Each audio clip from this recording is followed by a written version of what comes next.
তখনই সেখানে আমাদের দ্বিতীয় পুরুষ চরিত্র শিয়াংশি আসে। সে লিংকে উদ্দেশ্য করে বলে, তুমি কি এখনো বুঝতে পারছো না? এরা স্পষ্টই বলছে তোমাকে মানছে না, তাই এখান থেকে চলে যাও। তখন লিং জিজ্ঞেস করে, তুমি কে? শিওমিং তখন বলে, এ হচ্ছে চু পরিবারের ছেলে। তোমার মতো লোকেদের পক্ষে এত বড় ব্যবসায়ীদের সঙ্গে দেখা করাও সম্ভব না, তাই তুমি হয়তো তাকে চেনো না। আর আজ শুধু দাদাজির জন্মদিনই নয়, আজ আমাদের এনগেজমেন্ট ঘোষণার দিনও। এটা শুনে লিং তাকে অপমান করে বলে, তুমি যেহেতু এই পরিবারের না, তাই কুকুরের মতো ঘেউ ঘেউ করা বন্ধ করো। এরপর সে সরাসরি দাদাজিকে জিজ্ঞেস করে, আপনার উত্তর কি? তখন দাদাজি বলে, সেই ডিল আসলে আমার এক ভুল ছিল, যা আমি আবেগে করে ফেলেছিলাম, তাই এতে এত সিরিয়াস হবার কিছু নেই। আর আজ আমি এই এনগেজমেন্ট ভেঙে দিলাম। সেদিন তোমার মাস্টার আমার জীবন বাঁচিয়েছিল, তাই তার জন্য আমি কিছু টাকা দিয়ে কৃতজ্ঞতা প্রকাশ করতে পারি।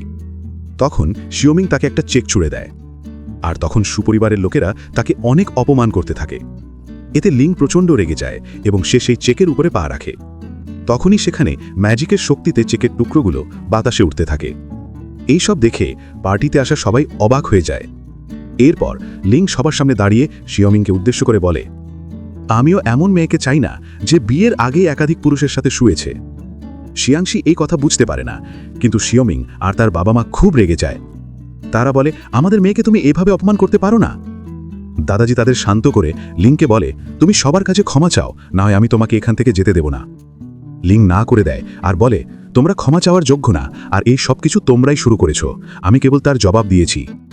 এ কথা শুনে দাদাজি ক্ষিপ্ত হয়ে গার্ডসদের লিংকে মারতে বলে। ঠিক তখনই সেখানে প্রবেশ করে সিয়াং সিসি। সিসিকে সেখানে দেখে সুপরিবার অনেক খুশি হয়ে যায় যে এত বড় একজন ব্যবসায়ী নারী তাদের পার্টিতে এসেছে।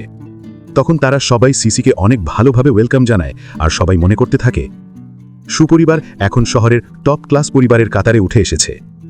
এটা দেখে শিওমিংও অহংকারে ফেটে পড়ে, কিন্তু তখনও পরিবারের লোকেরা লিংকে অপমান করতে থাকে এবং তাকে সেখান থেকে চলে যেতে বলে।